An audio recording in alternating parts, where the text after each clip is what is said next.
मेरी बात सुनिए, हमारे पैरों के नीचे मौत है। क्या बकवास कर रहा है, पागल है क्या? भाग यहाँ से। नहीं साहब, मैं सच कह रहा हूँ। मैं ए लड़के, दिमाग खराब है क्या तेरा?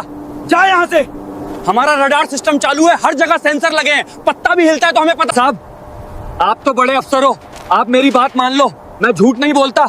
वहाँ घास सूख गई है, नीचे मशीनें चल रही हैं। बेटा अब घर जाओ, रात हो रही है। ये बड़ों का काम है, फौज का काम है। जंग की बातें तुम बच्चे नहीं समझोगे।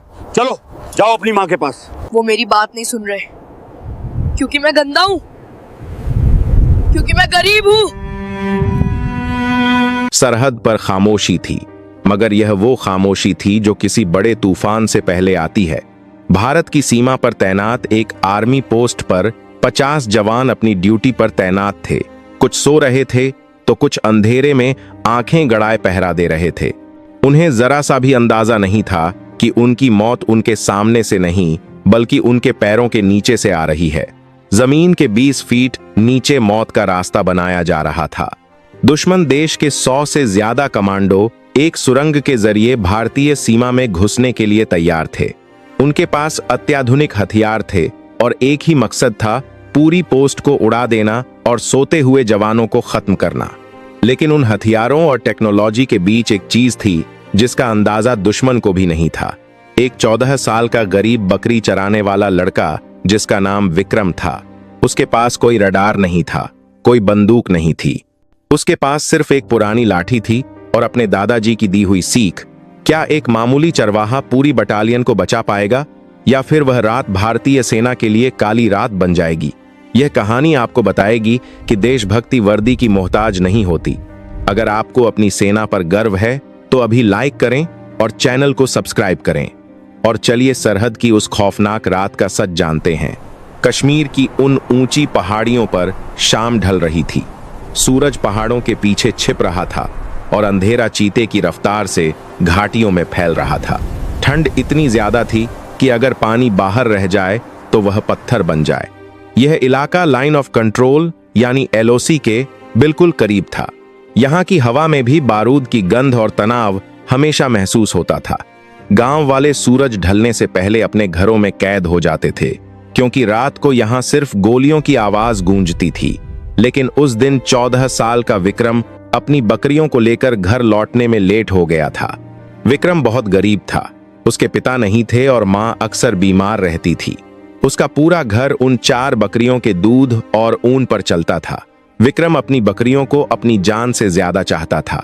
जब वह उन्हें हाँकते हुए कंटीली तारों के पास वाले रास्ते से गुजर रहा था, तभी उसकी नजर एक अजीब चीज पर पड़ी।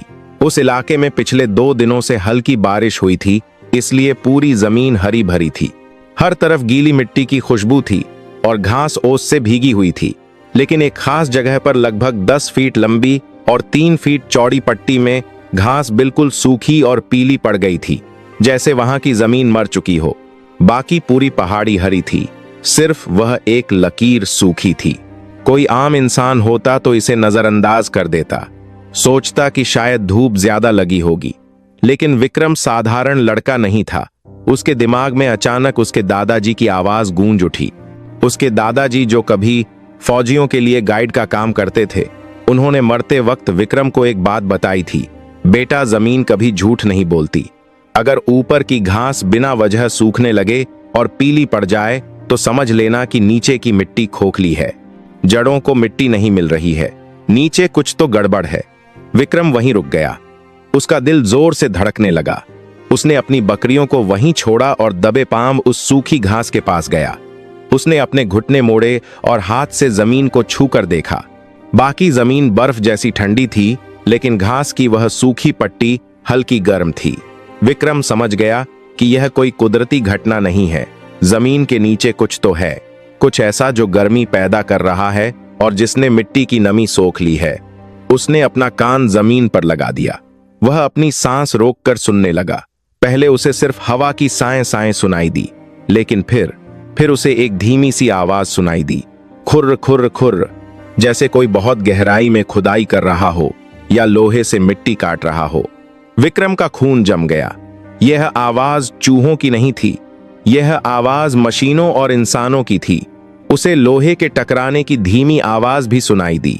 वह समझ गया कि दुश्मन जमीन के नीचे सुरंग बना रहा है और वह सुरंग सीधा भारतीय आर्मी पोस्ट के नीचे खुलने वाली है। शायद वे लोग बारूद बिछा रहे थे। अंधेरा गहरा हो रहा था। विक्रम जानता था कि अगर उसने जल्दी कुछ नहीं किया तो आज रात तबाही मच जाएगी। वह उठा और अपनी बकरियों को भगवान भरोसे छोड़कर आर्मी पोस्ट की तरफ भागा। वह पहाड़ी रास्तों पर हिरण की तरह दौड़ रहा था। उसके फटे हुए जूते पत्थरों पर फिसल रहे थे। उसके पैर छिल रहे थे, लेकिन उसे रुकने का होश नहीं था। उसके दिमाग में बस एक ही चित्र चल रहा था, हमारे सोते हुए सैनिक और नीचे बारूद बिछाते दुश्मन। विक्रम हांफता हुआ आर्मी पोस्ट के मुख्य गेट पर पहुंचा। उसकी सांस फूल रही थी और गला सूख चुका था। वहां संतरी ड्यूटी पर तैनात था, हाथ में राइफल और चेहरे पर सख्ती। संतरी को देखकर विक्रम को थोड़ी हिम्मत मिली। उसने दूर से ही चिल्लाना शुरू कर दिया, साहब साहब दरवाजा खोलो, अनर्थ होने वाला है, दुश्मन आ रहा है। संतरी ने उसे रोका और कड़क आवाज में पूछा, कौन है तू? यहां क्या कर रहा है? भाग जा यहां से, यह कोई खेल की जगह नहीं है। विक्रम गेट की जाली पकड़कर रोने लगा। उसने अपनी सांसों को काबू करते हुए कहा, साहब मैं विक्रम हूं, पास वाले गांव से। नीचे उस पुरानी पहाड़ी के पास दुश्मन ने सुरंग बना ली है। मैंने आवाज सुनी है साहब, जमीन गर्म है वहां की, वे लोग आज रात हमला करेंगे। संतरी ने विक्रम को ऊपर से नीचे तक देखा। फटे कपड़े, बिखरे बाल और एक गंदा सा लड़का। संतरी को लगा कि यह बच्चा या तो पागल है या फिर खाने के लिए बहाने बना रहा है। अक्सर गांव के बच्चे खाने की लालच में पोस्ट के पास आ जाते थे। संतरी ने डांटते हुए कहा, ए लड़के, दिमाग खराब है क्या?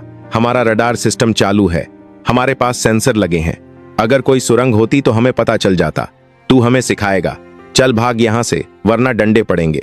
विक्रम की आंखों में आंसू आ गए। वह जानता था कि रडार जमीन के बहुत नीचे की हलचल को शायद नहीं पकड़ पा रहा था या दुश्मन बहुत शातिर था। विक्रम गिड़गिड़ाया, साहब मेरी बात मान लो, वहां घास सूख गई है, नीचे खुदाई चल रही है। प्लीज मेजर साहब को बुलाओ, एक बार चेक कर लो साहब। अगर मैं झूठ बोल रहा हूं तो मुझे गोली मार देना। शोर सुनकर पोस्ट के अंदर से एक हवलदार बाहर आया। उसने पूछा, क्या तमाशा है? संतरी ने हंसते हुए कहा, सर यह पागल लड़का कह रहा है कि इसने सुरंग ढूंढी है जो हमारे लाखों के रडार को नहीं दिखी। हवलदार ने विक्रम को घूर कर देखा और बोला, बेटा घर जाओ, रात हो रही है, यह बड़ों का काम है, जंग की बातें तुम नहीं समझोगे, जाओ अपनी मां के पास। विक्रम को लगा कि उसका दिल टूट जाएगा। वह सच बोल रहा था, लेकिन उसकी गरीबी उसके सच पर भारी पड़ रही थी। उसे वहां से धक्के देकर भगा दिया गया। लोहे का गेट उसके मुंह पर बंद हो गया। विक्रम धीरे धीरे कदमों से वापस मुड़ा। उसकी आंखों से आंसू बह रहे थे। वह चाहता तो अपने घर जाकर छुप सकता था, वह अपनी मां के पास जाकर सो सकता था, लेकिन उसे बार बार उन फौजी भाइयों का चेहरा याद आ रहा था जो अंदर बेफिक्र सो रहे थे। वह जानता था कि अगर वह घर चला गया तो सुबह तक ये सब जिंदा नहीं बचेंगे। उसने अपनी मुट्ठी भींच ली। उसने एक फैसला किया, अगर फौज उसकी बात नहीं मान रही तो उसे खुद ही दुश्मन को बाहर निकालना होगा। उसे सबूत देना होगा, चाहे इसमें उसकी जान ही क्यों न चली जाए। विक्रम वापस उसी जगह की तरफ भागा जहां सूखी घास थी। रात पूरी तरह गिर चुकी थी। चांद बादलों में छिप गया था। सन्नाटा इतना था कि वह अपनी धड़कन सुन सकता था। वह उस सूखी पट्टी के पास पहुंचा। उसने देखा कि वहां झाड़ियों के बीच से बहुत हल्का सा धुआं निकल रहा था। शायद नीचे ऑक्सीजन की कमी थी, इसलिए उन्होंने कोई छोटा सा छेद किया था सांस लेने के लिए। यह एक वेंटिलेशन पाइप जैसा था जिसे झाड़ियों में छुपाया गया था। विक्रम के दिमाग में एक खतरनाक प्लान आया। उसे अपने दादाजी का नुस्खा याद आया कि बिल में से सांप को निकालना हो तो आग मत लगाओ, धुआं करो। विक्रम ने आसपास देखा। वहां सूखी लकड़ियां और चीड़ के पेड़ों के सूखे पत्ते बहुत सारे पड़े थे। उसने जल्दी जल्दी ढेर सारी सूखी घास और फिर उसके ऊपर ढेर सारे गीले पत्ते जमा किए। उसका प्लान बहुत सीधा था, लेकिन जानलेवा था। वह जानता था कि अगर उसने उस छेद के ऊपर आग जला दी तो धुआं ऊपर जाएगा, लेकिन अगर आग के ऊपर गीले पत्ते डाल दिए और उसे ऊपर से ढक दिया तो हवा के दबाव से सारा धुआं नीचे सुरंग में भर जाएगा। विक्रम ने कांपते हाथों से अपनी जेब से माचिस निकाली। हवा तेज थी। पहली तीली बुझ गई, दूसरी भी बुझ गई। विक्रम ने भगवान का नाम लिया और तीसरी तीली जलाई। उसने सूखी घास के ढेर को उस बारीक छेद के ऊपर रखा और आग लगा दी। आग जल उठी। फिर उसने तुरंत उसके ऊपर ढेर सारे गीले पत्ते डाल दिए। गीले पत्तों ने आग को बुझाया नहीं बल्कि घना और कड़वा सफेद धुआं पैदा कर दिया। विक्रम ने अपनी पुरानी ऊनी चादर निकाली और उस ढेर के ऊपर डाल दी और खुद उसके ऊपर लेट गया ताकि धुआं बाहर न निकले बल्कि जमीन के अंदर जाए। जमीन के नीचे 20 फीट गहराई में दुश्मन के सैनिक अपनी खुदाई के आखिरी चरण में थे। वे पोस्ट से बस कुछ ही मीटर दूर थे और बारूद सेट कर रहे थे। अचानक सुरंग में खांसी की आवाजें आने लगीं। वह कड़वा और जहरीला धुआं सुरंग में तेजी से भरने लगा। दुश्मन सैनिकों का दम घुटने लगा। उनकी आंखों में जलन होने लगी। वे खामोश रहने की कोशिश कर रहे थे, लेकिन धुआं बर्दाश्त से बाहर था। अंदर अफरा तफरी मच गई। विक्रम ऊपर जमीन पर कान लगाकर सुन रहा था। नीचे हड़कंप मच गया था। उसे नीचे से गालियां देने की आवाजें और खांसने की आवाजें साफ सुनाई दे रही थीं, और तभी वह हुआ जिसका विक्रम को डर था। नीचे से किसी दुश्मन सैनिक ने घबराहट में ऊपर की तरफ अपनी राइफल से गोली चला दी ताकि हवा का रास्ता खुल सके। गोली जमीन को चीरती हुई ऊपर आई। विक्रम की किस्मत अच्छी थी कि वह 1 इंच खिसक गया था। गोली उसके कान के पास से सनसनाती हुई निकली और उसकी चादर में छेद कर गई। विक्रम डर के मारे लुढ़क कर दूर जा गिरा। उसका पूरा शरीर कांपने लगा, लेकिन गोली की वह आवाज रात के सन्नाटे में किसी धमाके की तरह गूंजी। अब सबूत मिल चुका था। आर्मी पोस्ट पर तैनात संतरी ने गोली की आवाज सुनी। हवलदार और मेजर साहब तुरंत बाहर आए। फायरिंग कहां से हुई? मेजर ने चिल्लाकर पूछा। संतरी ने कांपते हुए उंगली उठाई। सर, उसी तरफ से जिधर वह लड़का बता रहा था। मेजर का माथा ठनका। उनका तजुर्बा बता रहा था कि लड़का सच बोल रहा था। उन्होंने तुरंत सायरन बजा दिया। पोजीशन लो, क्विक रिएक्शन टीम मेरे साथ आओ, हमला हुआ है। मेजर और 10 जवान उस दिशा में दौड़े। जब वे वहां पहुंचे तो उन्होंने देखा कि एक छोटा सा लड़का जमीन पर लेटा है और एक ढेर से धुआं निकल रहा है, और उसी जमीन के नीचे से खांसने और चिल्लाने की आवाजें आ रही थीं। मेजर समझ गए, यह एम्बुश था। दुश्मन नीचे था। घेरा डालो। मेजर ने इशारा किया। जवानों ने तुरंत उस इलाके को घेर लिया और अपनी राइफलें जमीन की तरफ तान दी। मेजर ने विक्रम को खींचकर पीछे किया और अपने जवानों को आदेश दिया, ग्रेनेड डालो। जवानों ने पिन निकाली और उस वेंट पाइप के जरिए 2 ग्रेनेड अंदर डाल दिए। धूम धूम। जमीन के अंदर 2 जोरदार धमाके हुए। जमीन हिल गई। सुरंग का एक हिस्सा धंस गया। धूल का गुबार उड़ा। अंदर से चीखें आईं और फिर सब शांत हो गया। कुछ देर बाद जब फौजियों ने खुदाई करके देखा तो वे सन्न रह गए। नीचे एक बहुत बड़ी सुरंग थी जो सीधा पोस्ट के नीचे जा रही थी। वहां 5 आतंकी मरे हुए पड़े थे और बाकी सुरंग के रास्ते पीछे भाग गए थे। उनके पास इतना RADX और हथियार थे कि वह पूरी पोस्ट को उड़ा सकते थे। नक्शे मिले जिनमें पोस्ट की पूरी जानकारी थी। एक बहुत बड़ी साजिश को नाकाम कर दिया गया था। सुबह हो चुकी थी। पूरी पोस्ट पर और आसपास के गांवों में विक्रम का नाम गूंज रहा था। जिस लड़के को रात में पागल कहकर भगा दिया गया था, आज वह उन सब की जान का रखवाला बन गया था। मेजर साहब खुद विक्रम के पास आए। विक्रम एक कोने में बैठा था। उसके हाथ काले थे और चेहरा धुएं से सना हुआ था। वह अभी भी सहमा हुआ था। मेजर साहब ने अपनी टोपी उतारी और विक्रम के सामने घुटने के बल बैठ गए। यह एक बहुत बड़ा दृश्य था। एक भारतीय सेना का अधिकारी एक गरीब चरवाहे के सामने झुका हुआ था। मेजर ने विक्रम का हाथ पकड़कर कहा, बेटा, मुझे माफ कर दो। हमने तुम्हारी बात नहीं मानी। हमें लगा हम सब जानते हैं, लेकिन तुमने साबित कर दिया कि असली रडार इंसान का दिमाग और हिम्मत है। अगर तुम अपनी जान पर खेलकर वह धुआं नहीं करते तो आज हम सब मर चुके होते। तुम आज के असली हीरो हो। विक्रम ने धीरे से कहा, साहब, मुझे हीरो नहीं बनना। मुझे तो बस यह डर था कि अगर आपको कुछ हो गया तो हमारे गांव की रक्षा कौन करेगा। दादाजी कहते थे कि फौजी है तो हम चैन से सोते हैं।